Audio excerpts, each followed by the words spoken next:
possibility that because because it wasn't a loss, rather, because Manchester United haven't lost the game, that Erik ten Hag might stay. The statistics are still just as damning, in my opinion. It's not really any kind of change to the statistics or anything like that. It's still, again, it's 0-0.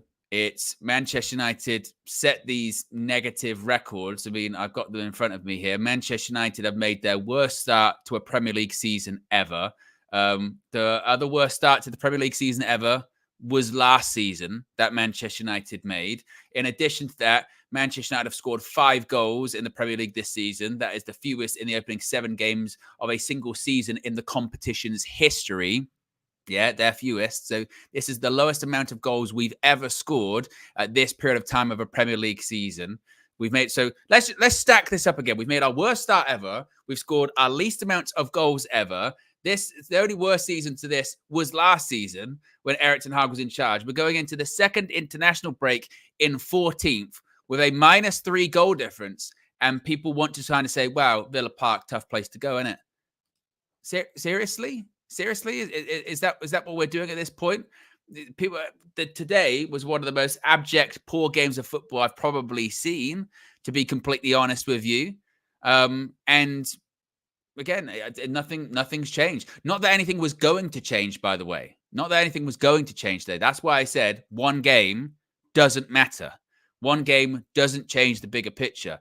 Had we won today, it wouldn't have changed my opinion. Had we lost today, it wouldn't have changed my opinion. Had we drawn today, which we did, it's not changed my opinion at all, because these records have been set. So I don't subscribe to the theory that, well, because we didn't lose, Ineos can't sack him. If you say to someone after 7 games, this is your worst Premier League start ever, you've scored the fewest amount of goals ever, you've got a negative goal difference, and you're 14th, and the reason we can't sack him is because we didn't lose today, that makes absolutely zero sense. So, yeah, it's not good enough. It still wasn't good enough. To be honest with you, I think we actually almost dragged Aston Villa down to our level a little bit, because it was really, again, poor, abject game of football. But it doesn't change anything. Erik ten Hag's tenure is done. When you're doing that, when you're setting those records, which, by the way, is not progression, because, again, it's literally worse than last season already. Less goals and less points. It's not good enough. As I mentioned, for everyone once again just joining now, just to reaffirm, Manchester United have made their worst start to a Premier League season ever. When was the worst season before that? Last season. On top of that, we are 14th in the league. We have 8 points. Again, our fewest at any point of a Premier League season. We are on a -3 goal difference. And on top of that, we've scored the fewest amount of goals, 5, that we've ever scored at this period in the Premier League. But we drew today, so we can't get rid of him. That is nonsense. That is nonsense, and I will not have the justification of it. But this is the full-time view where members can call in and have their say. If you do wish to become a member, you can do so. Links in the video description is also pinned in the chat. You can click the join button. If you are a member, go over to the community tab. You can see the link there. It will be exclusive for members only, and you can call in. You can have your say. I can see people in the chat already. K-Flow says horrendous. Mason says standards are mudded. United supporter says stop being negative, Owen. The only thing negative at the moment, is Manchester United's goal difference. The only thing that's negative at the moment is Manchester United's position in the table. The only thing that's negative at the moment is Man United setting new records. Not good ones, bad ones. I mean, people said about, give him the tools to succeed and we'll see progression. He beat the worst Premier League start ever, which is a record that he set. How mad is that? Can you imagine if you were in performance review and you went, I'm telling you now, this time next year, I'll turn this around. And you come back a year later and they go, yes, worse. Yeah, it is worse. Yeah. What, did nothing happen over the summer? No. We spent a lot of money.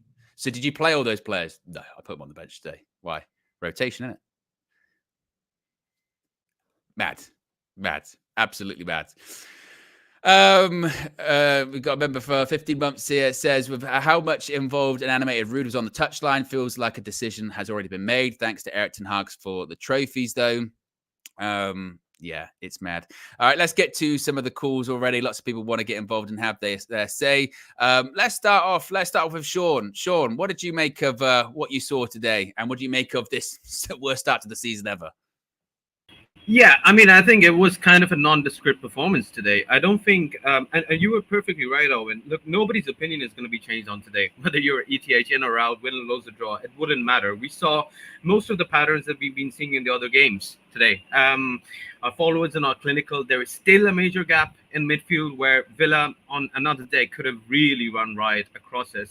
We were lucky in a couple of chances where I think they could have done better. I guess the continental hangover does come through. I mean, obviously they played Bayern Munich, but then, we played at Porto as well and a day later on. So it's just a nondescript game, mate. Obviously we were all bored by the end of it. We were glad that it's over.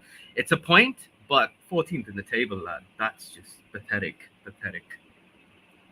Yeah, it is. I mean, what do you think Ineos do then? Do you hang on to the what some people are saying by saying, well, because it wasn't a loss today, he doesn't go? Or does that not really matter, do you think, when you look at the bigger picture and these negative records? I think I was very interested to see the whole contingent of Ineos, including also Sir Alex, was in the stadium today at Villa Park to travel all the way to Birmingham from Manchester. Clearly, there was a lot of importance based on this match. I don't think they will base the result on this. I think they've already made up their mind. Whether it's to keep him, I don't think it is to keep him. We're prolonging the inevitable in this case. I still think he will be gone, but I think he's given himself a bit of a leeway, very, very, very minuscule leeway, to be honest, until Christmas. I think Christmas is when they'll really make the change. They might even be talking to other managers as we speak, but because last summer it was such a public review process, I think this time they want to keep it a little bit under the wraps. But them being there today, that's really a sign. I don't think they've seen anything better happening. It's not like this team has suddenly turned the corner. Look, I mean, as much as me and many other people wanted Eric Ten Hag to succeed, I think you did as well, and I remember speaking to you before. We've just all been really handed over today. And I think the more this continues, the more insulted we feel that the manager who had our backing before is clearly not doing anything to change it. It's worrying. It's worrying, even during the worst of times with other managers. I don't remember us being this hopeless with regards to what the future is going to be. I mean, you wouldn't think from the fan base that we just got 2 points away at Porto and Villa, but people have seen the light now. People don't just watch football for the hell of it. Now the fans are much more knowledgeable. I think they understand that this clearly is not sustainable. He's doing things that we couldn't have imagined in our worst football manager saves, and he just keeps going for it. I mean, I thought I saw Rashford, a screen grab of him probably talking about Ten Hag, like, oh, he's just gone mad. Which is just, I mean, that just goes to show the standard we're in right now. And what do you think it does say as well that, we saw that Johnny Evans got man of the match. He's our best player on the pitch. But what do you think it says that, we went into the game with Maguire and Evans at centre-back and Leach and De Ligt are dropping out, rightfully so. But it's almost reflective of Ten Hag because they're his guys. Does he even know what his strongest team is at this point? Or is he just sort of going with, I'm just going to go with experienced heads that I think I can trust now? Is that how almost lost he is at this point? Mate, sometimes I think he has like 3 blunts before choosing the team, because I don't understand how anybody sober can do these sort of decisions and then justify them. It is unbelievable to me. And look, I mean, we all crap on Paul Scholes and the fact that apparently he doesn't have good footballing opinions. He said after the game today that Johnny Evans is clearly the last remnant of Sir Alex Ferguson's times, where he, having joined United pretty quickly and being 35, 36 years of age, can still control the ball, put himself about, and really show what a true Man United defender should be doing. And the people who are a decade younger than him can't even do that. That is a damning indictment on what is going on. And so many of us wanted him to stay, but this cannot possibly go on. I mean, today I saw Cobby, and I felt really, really bad for Cobby, where he's just hanging him out to dry out there in the midfield with Eriksen and Bruno. What does he expect is going to happen? Cobby's not an octopus. He can't have 8 legs and then make sure everything is tight in the midfield. They didn't have Amadou Onana today, by the way. If Onana would have played, he would have run rings around our midfield, Owen. Rings. It would have resembled Saturn's rings if he would have been allowed that much space. We let common Ross Barkley look good today. He looked good. He played for Luton last year. Standards are on the mud. I mean, I'm just frustrated at this point, and I just don't know how this gets better. I mean, people will ask, well, yeah, I mean, who else would you bring in? I don't even know that. I don't know who can fix this situation. It's just a load of problems everywhere I look. Forward line, midfield, defense, manager, even the staff. They all seem to not have a clue. And it's unsustainable. It's unsustainable. It pains me to say it, but it is unsustainable. I can't see him staying. Can't see him staying. Big up, Sean. Appreciate calling in as always. Long-time member and contributor to the Full-Time View. A lot of people already getting involved in the chat as well. People talking about Joshua Xerxes. It's always funny after the game as well, because when you see some comments and you can't necessarily tell if they're ops, you have to go, I think this might be an op. Like it'll be, I see someone going, let's not pretend Sir Alex Ferguson didn't like taking points away from home. You go, you were taking the fucking piss. so Alex Ferguson often found himself in those latter years in 14th in the Premier League, scoring 5 goals after 7 games with the worst start back-to-back seasons. Often he did that, yeah, absolutely. Whilst he was in the Europa League. Yeah, that's a good comparison, isn't it? That works out nicely. My God. Yes, if you haven't already, click the like button, be sure to subscribe. Let's keep it moving. Let's go to Show. What do you expect the decision to be after not just what you've seen today, obviously, but after those damning statistics? I expect him to be sacked tonight, but I don't know. For some reason, I have this weird feeling Ineos might prolong it. I just think, I think from Ineos' point of view, they're trying their hardest not to sack him because of that 17 million fee and because of how bad the financial situation is at the club. And they might even just go, well, let's just ignore what we've seen in the games. We've drawn away to Porto and Villa. They might just see it that way and go, you know what? Let's just keep him in charge for another couple games. I don't see the point of it. I think even today was a horrible game. I mean, I think even if you watch that as a neutral, that's probably, you could say that was the worst Premier League game this season. I think you could easily say that. It's got like one of the lowest XGs of both teams, hasn't it? Of basically both teams just did next to nothing. It was the lowest XG the last 2 seasons of any Premier League game. So it just shows how bad that game was. And look, if you want to pick out the positives, if you want to do that, you could say we defended well today, but we didn't have a lot to defend. That's the thing. So look, today's game shouldn't change anything. Like you said, the statistics are damning. Worst Premier Leagues. We've had our worst 2 Premier League starts ever under this manager. Last season and this season, which just shows the regression has stayed. It's not improved. So look, I still expect the manager to be sacked. I mean, 5 goals scored in 7 games. I mean, no wins in 5 is like, and people might say that there's a foundation there today, but then, the fact that you can change your centre-back partnership from one game to the next shows me there's no foundation, because other teams aren't, I can barely remember a manager in their 3rd season that is changing their centre-back partnership from one game to the next, especially when the game is 3 days later, unless it's like a Premier League game to a Carabao Cup game. Then fair enough. We're doing it from a Europa League game away to Porto to a Premier League game away to Villa. And mid-game too. And they're big games. They're huge games, and we're changing a centre-back partnership. And even I don't even know who, we're playing after the international break, I guess you at home. We don't know who's going to start. We don't know who's going to play. And you can't have that in your 3rd season. And I've seen some early Ten Hag quotes. He's like, oh, this is our 4th clean sheet this season. So you can see we are defending well. And it's like, that's cool. Maybe if you've had a tough start to your 1st season, or maybe you've got tons of injuries, you can say, yeah, we just kept our 4th clean sheet, but it's not the case. Like, and I've seen another quote from him saying, oh, when you defend well and have some luck, you can win. And it's like, well, why are you depending on luck? Like, it's just, what I mean? So there's no foundation there. There's nothing to build on. For me, I just think international breaks come at a good time now. Let's just be done with it. But I don't know. I just have this weird feeling Ineos might not sack him.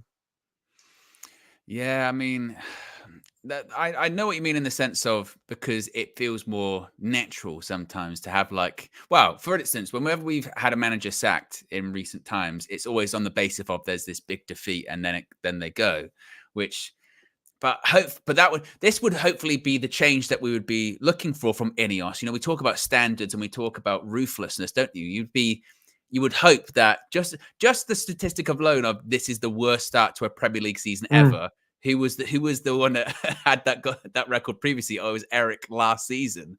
Surely that would be enough. You know what I mean? Surely that would be enough. It should be.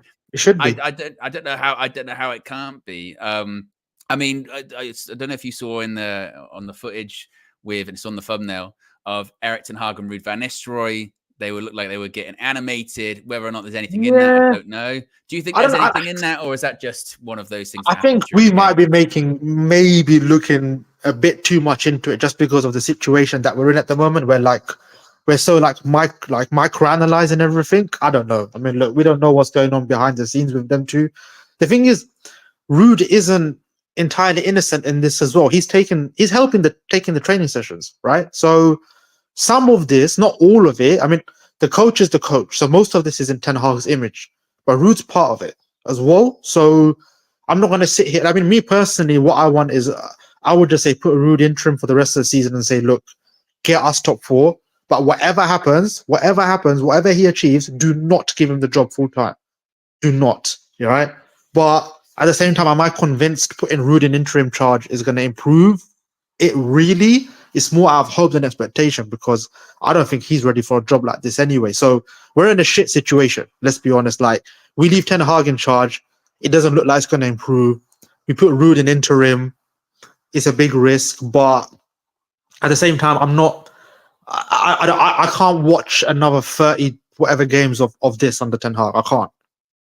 Yeah, I know how you feel, Sho. Big up. Appreciate you calling in as always. We've got over 1,100 people watching with just over 100 likes. If you haven't already, click the like button. Let's see if we can get the likes up. It's good for the algorithm, as they would say. Let's go to another call. Let's go to Lil Yo-Yo. Lil Yo-Yo, you menace. What are your thoughts about what you saw today?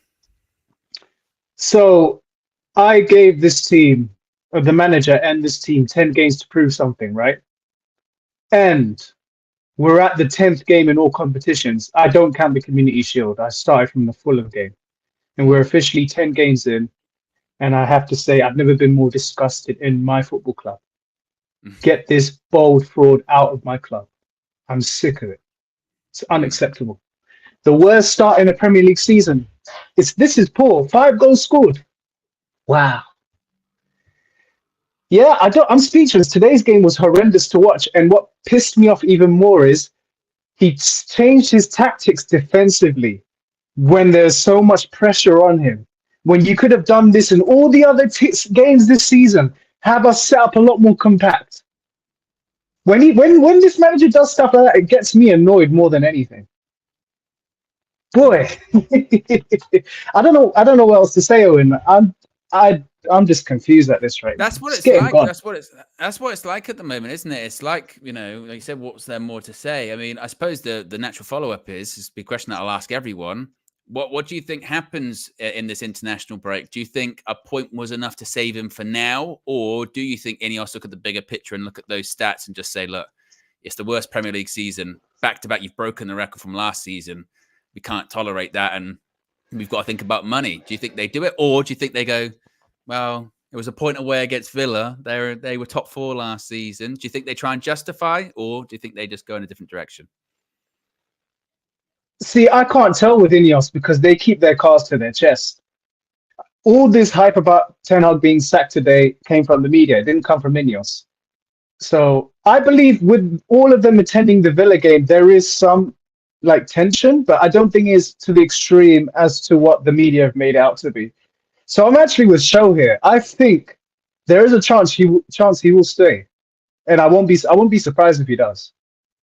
But he needs to go. What would your reaction be? Would you then? Because a lot of people have said now, like I'm waiting for something to happen over this international break, and if it doesn't, it's not like an Ineos out thing, but it's like that maybe is a bit of a fail where I was expecting you to act here, and I'm watching you now. See, it's a hard one because they may have their. I don't think financially is the problem is financially, because I think Ornstein said that sacking Ten Hag will not impact us PSR wise. However, it might be the case where they're still looking for the right person. So there's all these different factors that we'd have to consider. But if we go back to today's performance, Rashford, Garnacho, Bruno, I can't say anything about their performance at all. Nothing. But I'll give one positive. Shout out Johnny Evans. Best player on the pitch today. Fantastic performance. But what does that say? What does that say about us in 2024 that Johnny Evans is getting man of the match in a team that's massively underperforming? It says it all, doesn't it, Owen? It says it all. There's nothing else to say about it. Yeah.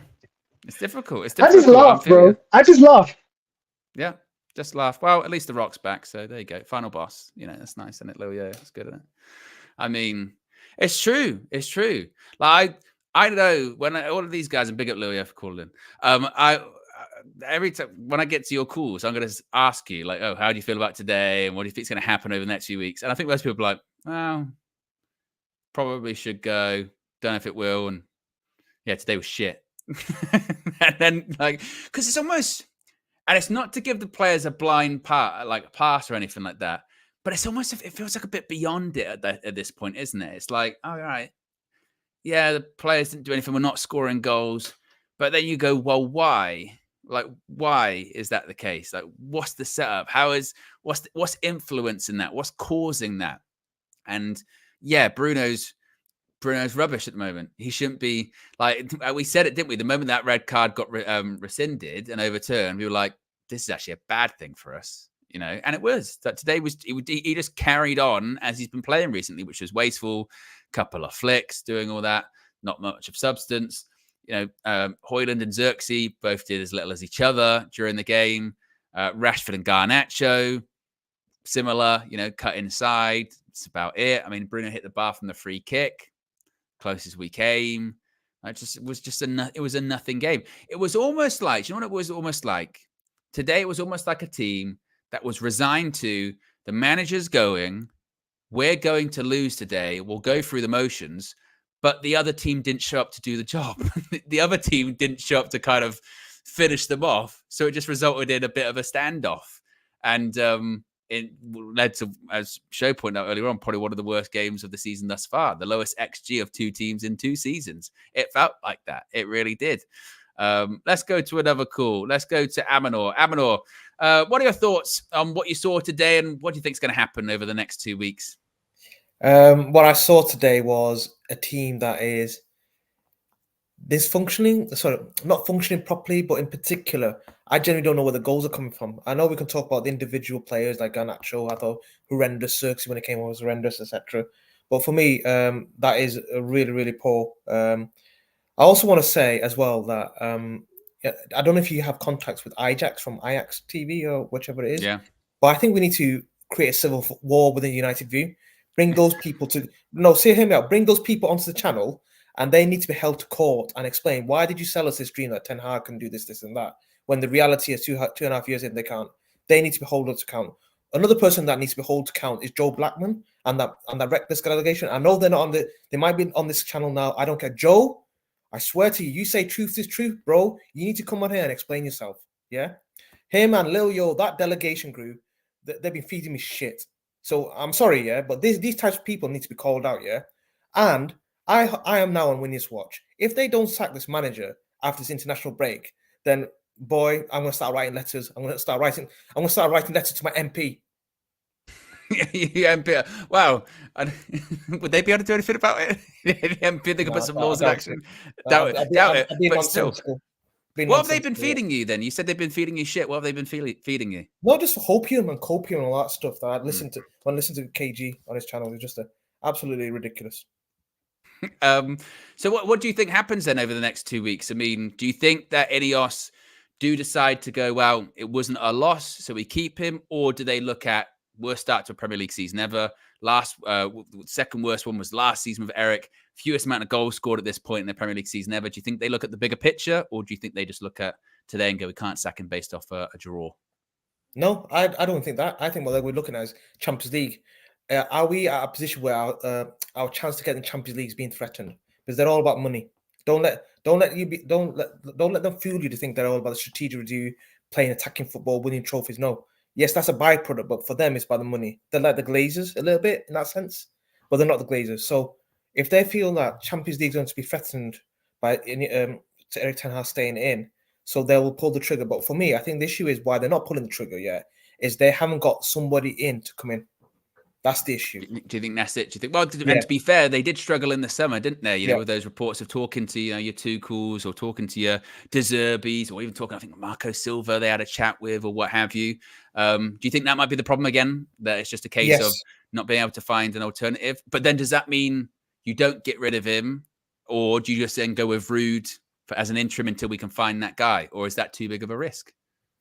I don't know. I'm not convinced with Ruud either. Yeah, Ruud won the league with PSV, but Ten Hag won the league with Ajax, so that's not a barometer of success. So I've got my suspicion about Ruud, but the credit I'll give to Ruud is I think he's a better communicator than Ten Hag, so that could work in his favour. For me, I think we as a fan base are overcomplicating this. The issue is this: Ineos probably have made their mind up, but they haven't got the manager in that they want to get in because they're looking at it from a Champions League perspective. It's all about the finances. It's all about getting that money in for them, because the Champions League brings so much revenue, and also it allows you the ability to attract players. If they feel that's threatened, which I think there is now, given what you've said, it's the next logical question is who do we bring in, and is that person available? Or if that person not available yet, what do we need to do to make sure he becomes available? What do we offer him in terms of contract, etc., etc., etc.? So that's why I'm on Ineos watch now for the next 2 weeks. Ineos watching. If they don't do what you want them to do, what's your reaction to that going to be? I don't know. I might get emotional, but I can't answer that now. Right to your MP again, Amador. Big up, Amador. Appreciate you as always. I wasn't expecting to nearly break down into tears. Well, if they don't do it, I can't. He went full Jose. I prefer not to speak. I can't speak.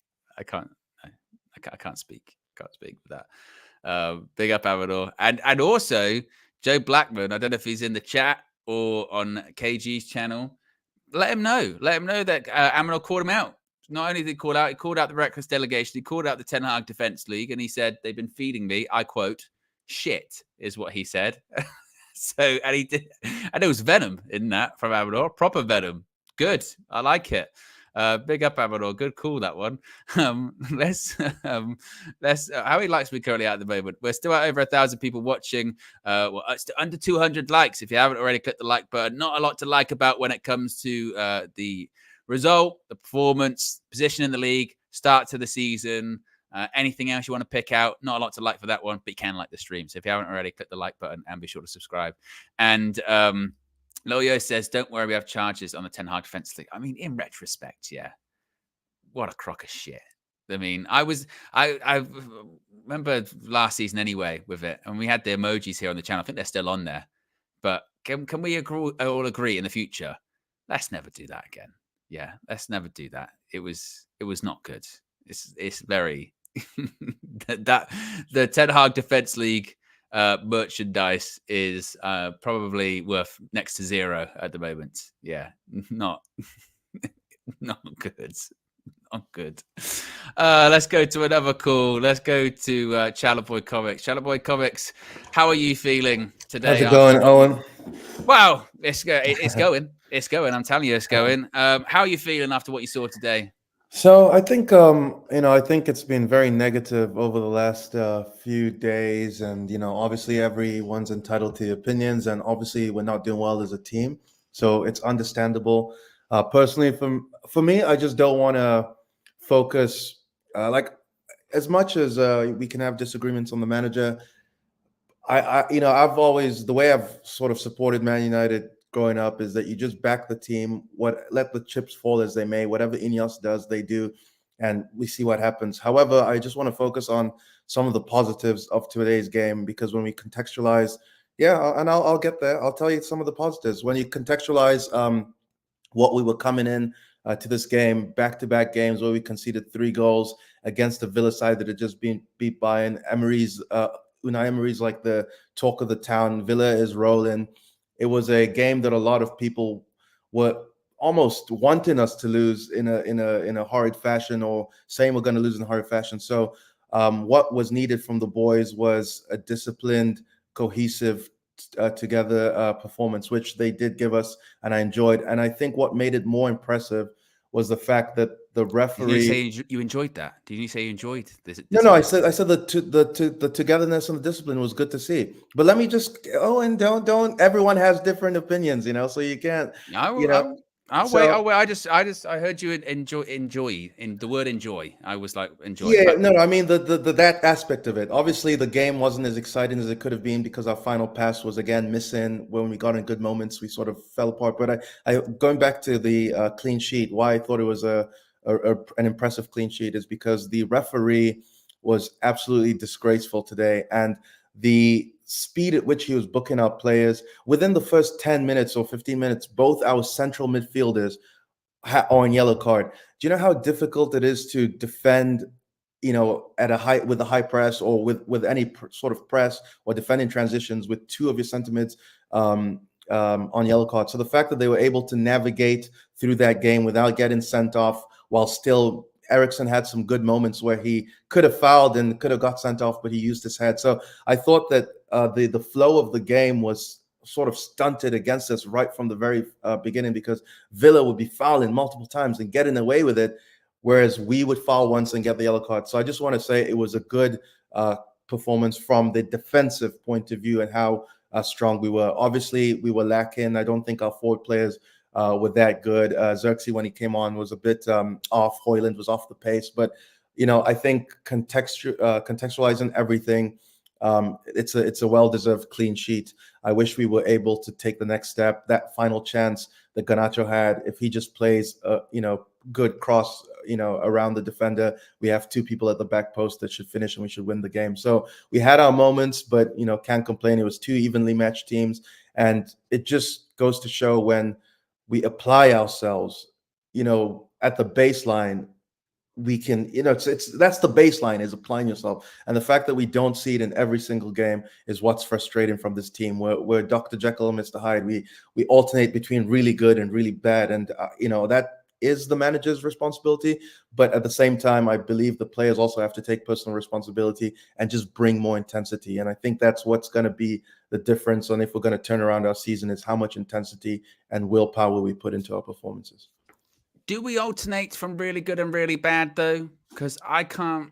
We do within games. Within games, even we do. First 20 minutes, we're amazing, and then we fall off the cliff, or we're defending very good structurally, and then one moment of adversity and everyone panics. Like, these are the moments I'm saying, like, because I know Ten Hag has had like quite a, through his own doing of results, obviously, but he's had a bit of a sort of a negative, sentiment of late. Again, deservedly so based on performances. But this is still the manager that beat Pep Guardiola in a domestic final. First manager to do that in how many years? He's able to come up with game plans. A lot of times it's application, and it's about willingness, and it's about getting into positions, not being ill-disciplined. So he's not a bad manager. It's obviously not working for many reasons, some that we know, some we don't know. But I want to put more onus on the players. If you're going to play for Manchester United, the base level is effort and application. That's the base level. And so regardless of what Ineos' decision is, if a new manager comes in, that's still going to be necessary at the Premier League level. You have to put in that effort. And we've been let down a lot of times because of that ill discipline. That's why that's what I think. I think there's signs there. I've seen what a good Ten Hag side looks like, but I've also seen what a terrible Ten Hag side looks like. And I want to believe, because that's the type of fan I am, I look at the glass half full. So I've seen improvements from last season, as much as the stats don't reflect it.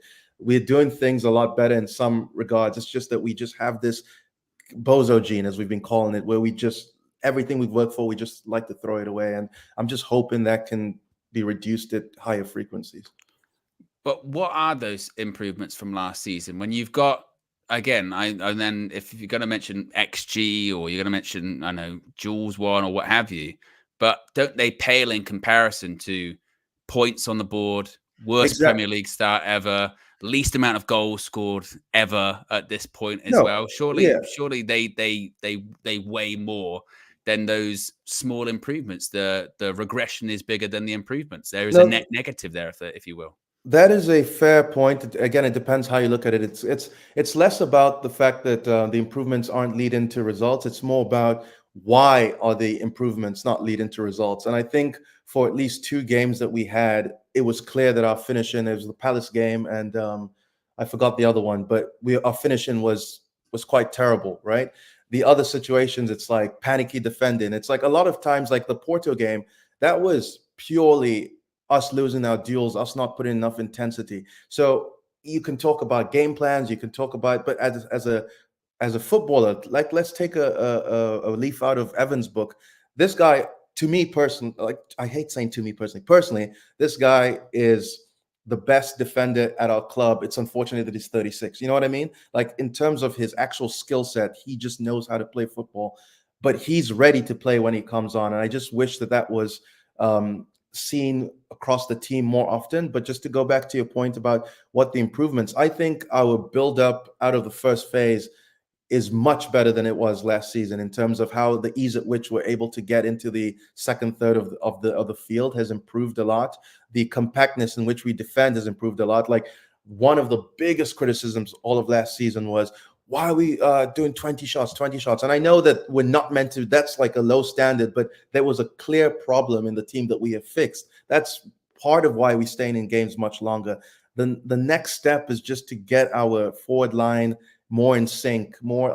I think there was a game against Fulham when Bruno Fernandes missed all those chances and we won the game and everyone's on high spirits. And he made a comment where he said, "Oh, I'm sorry to all my fantasy owners. I promise I'll get back to you. I'll make it up to you guys." When I heard that comment, I was like, dude, get your mind in the right space. You know, it's not about stats. It's not about, so even from that comment, I feel like our priorities weren't fully set as a team. And I think now, or at least I expect, because we're going through this poor period, there to be a level of leadership where everyone's like, bin all the nonsense. Let's start executing. Let's start playing more disciplined. I think Bruno, he still had that crazy flick in the middle of the field, but I think in general, he wasn't as crazy about how he pressed. He was directing the, the pressing triggers, the rest of the team when the pressing triggers were going to happen. So I like that performance about him, but it just needs to be happening on a more consistent basis. That's our issue, is consistency. It's not lack of ability. It's not lack of tactical acumen. It's the fact that we're not, for whatever reason, and again, buck stops with the manager, but for whatever reason, we're just not able to do this consistently. And that's the problem that we have to fix. And it all it takes is work and work and work, and you just keep working as a professional player. All about opinion. Big up Jalaboy Comics. Appreciate calling in. As always, Lucas Chan's been a member for 27 months. Says, while I agree with comics, not good enough. And the manager is not doing enough to get enough out of these players. It's been a disappointing UK trip watching United. I also want to say, big up, is it Carrie in the chat? It says, for grown men who follow wrestling, their opinion is valuable. And he's got a big problem with wrestling and virgins, apparently. All these virgin and wrestling fans will have the next guy out too. Carrie's rattled by wrestling. What I would say, Carrie, is wrestling is more real than you big troll. And on top of that, secondly, what's more real, is wrestling is more real than some of these Manchester United performances recently, And you want to talk about virgins, I would say look in the mirror, brother, because your big diss to someone is that wrestling isn't real. My goodness me, I think, just like Manchester United, open your eyes, brother. Yeah, come on. You got me. I'm going to leave now. Wrestling's not real. Next, you're going to be telling me about Santa Claus. You're not bad. Oh, God. You got me. Honestly. Let's go to another call. As K Flow says, what has that even got to do with anything? Really, as well. Oh my God. I want the Undertaker in goal, because I tell you what, Erik ten Hag is more dead than the Undertaker right now. And I want Paul Bearer on the touchline being assistant manager. That's what I want at the moment. Come on. And what kind of school ground pushback is that? I tell you what, I think the manager should go. Virgin. Oh, you got us. Oh, God.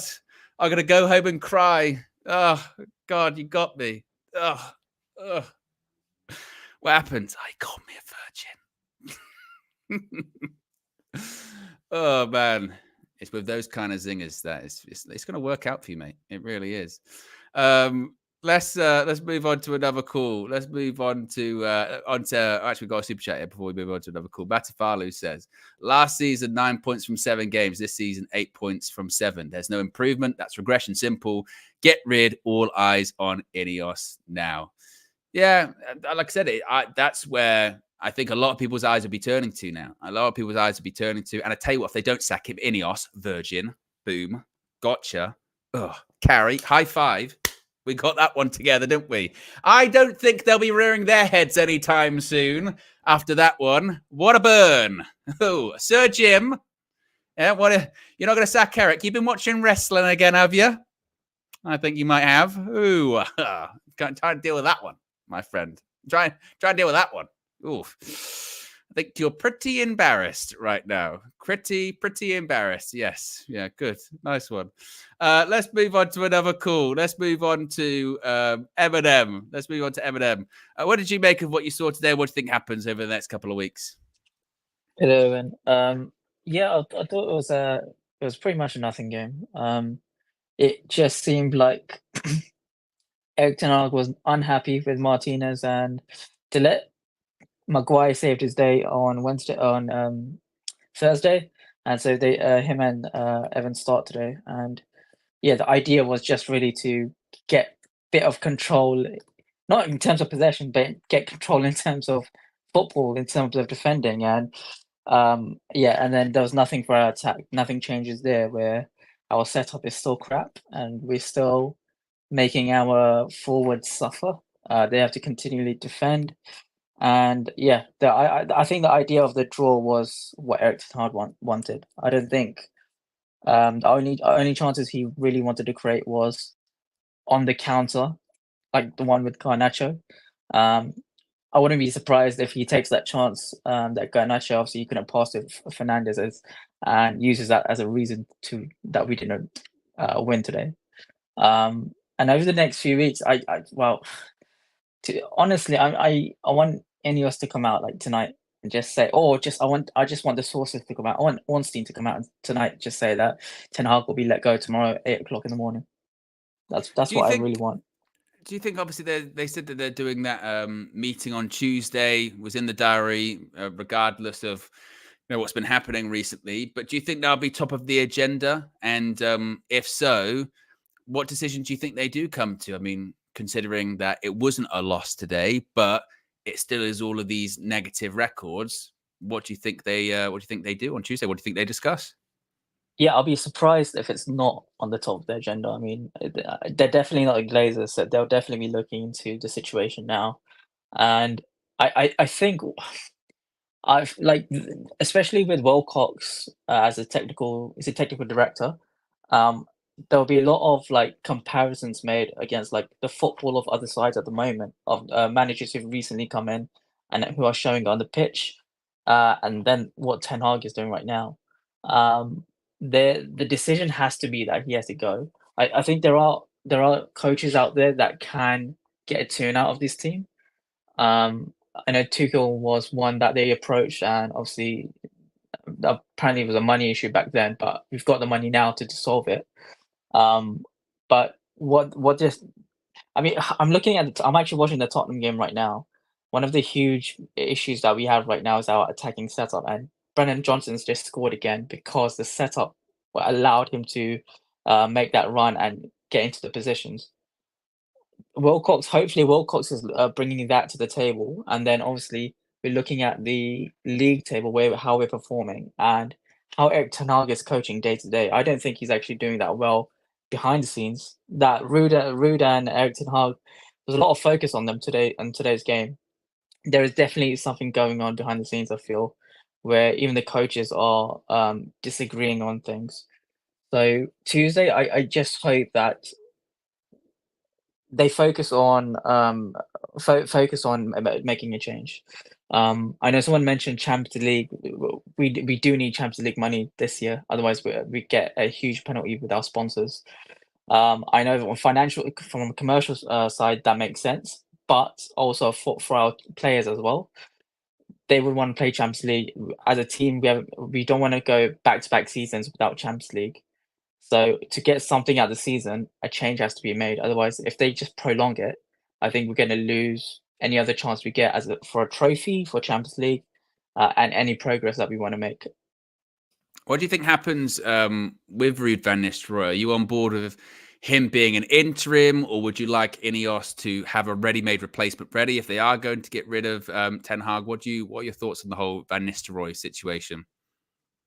I'm not for Ruud, to be honest. I love him as a player. I love him, but because from the way I see it, if Erik ten Hag goes and Ruud just takes over, I think the environment just continues.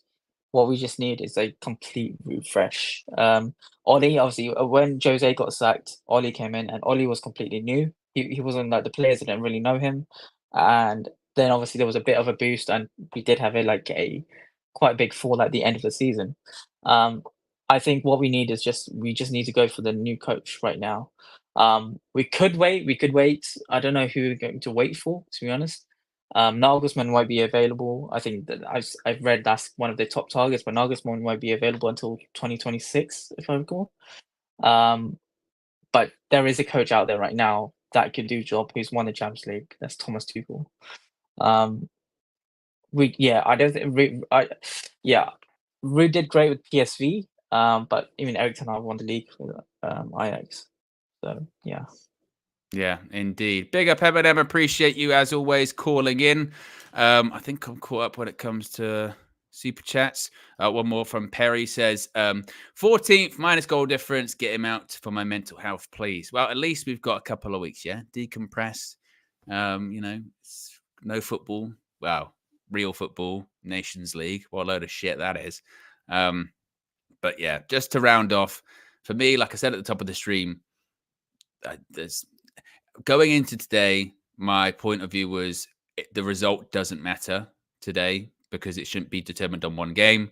And that's still my thought process on it, which is win, lose or draw, you look at the bigger picture, and the bigger picture is not a pretty one. It's hardly the Mona Lisa, is it? The bigger picture right now is the worst start in Premier League history, the least amount of goals scored at this point in Premier League history. Oh, what was the prior worst start in Premier League history? It was last season. That is the definition of regression. You cannot paint it any more clearly than that. Last season, at this time, was the worst start ever. This season, it is worse. It is worse than the worst start ever in year 3. After a big summer, after having backing, after having your contract extended, and with all of these pieces put in place. And there are less injuries. There are less excuses. It's not like we revel in it. It's not like we revel in, we're happy this is the case. The vast majority celebrated when Erik ten Hag came in because we hoped we were getting what we had seen at Ajax. Again, in retrospect, and it's easy to say in hindsight, but the moment he starts saying, well, I'm not going to do Ajax football, I can't do Ajax football at United, then you go back to, well, then why are you here? Why are you here? And we can keep trying to find different ways to cope. We can keep trying to, for the next match, if he is still here, I'm going to have my bingo card ready with all of the, excuses or the phrases, which are player's fault, throw him under the bus, break the cycle, he needs time, Sir Alex, this is how long he had before he won a trophy, etc., etc., etc. Or Arteta, that's the other one, isn't it? Arteta in year 3. There are no comparisons to make. The only comparison worth making, really, is the one towards last season, and it's worse. So what can you do? What can you do? The conclusion, I think, is very obvious at this point. So there you go. How many likes did we end up at? We're at 305 likes. Let's see if we can hit the like button on the way out. A reminder, what's coming next? What's coming next is there'll be fan views and player ratings if they're not up already. Hearing from Flex, KG, Mr. Marcel inside UVHQ. On top of that, of course, tomorrow morning, 9 a.m., Flex and myself for the morning view will be back. Tomorrow, 7 p.m., also Red Carpet. Flex, KG, myself, Saeed, Alice, Adam will all be breaking down the weekend. We'll all be breaking down what happens next. And of course, as we head into the international break, we wait to see indeed what happens. I think either way, it would probably be nice to know, wouldn't it? I tell you what, actually, what Ineos do have to do legitimately, and I don't even mean this facetiously, what Ineos have to do now is the opposite of what they did in the summer. Remember that whole process lasted like 2 weeks, 2.5 weeks, wasn't it? And we all as fans were kind of left in the lurch, weren't we? Of going, so is he staying or is he going? Like, what's going on? And we really didn't know. And we were kind of just waiting and waiting and waiting. Whatever needs to happen fairly quickly, doesn't it? You know, either we find out, all right, he's staying until Ineos decide that it's not going to work out, which again, I think is now anyway, or he's going. What we can't do is enter into sort of week 2, shall we say, of 2-0 Spurs. What we can't do is enter into week 2 of the, well, if it enters into week 2, which would be the build up to the next game at home for Brentford, he's going to be staying. But we've got to be faster, basically. We can't take our time with this one. And I guess maybe that will come Tuesday. We shall see. But big up everyone. Appreciate everyone getting involved. Appreciate all of the callers calling in, as always, all the members. If you are watching this after the fact, be sure to get involved in the comments section. Let me know which call you liked, which call you didn't like, which you disagreed with, you did agree with. And also, if you do wish to get involved in the future, you can do so. Become a member. Click the link in the video description. Also, you can click the join button. And you can call in on a future episode of the Full Time View. I'm out there. Have a good one.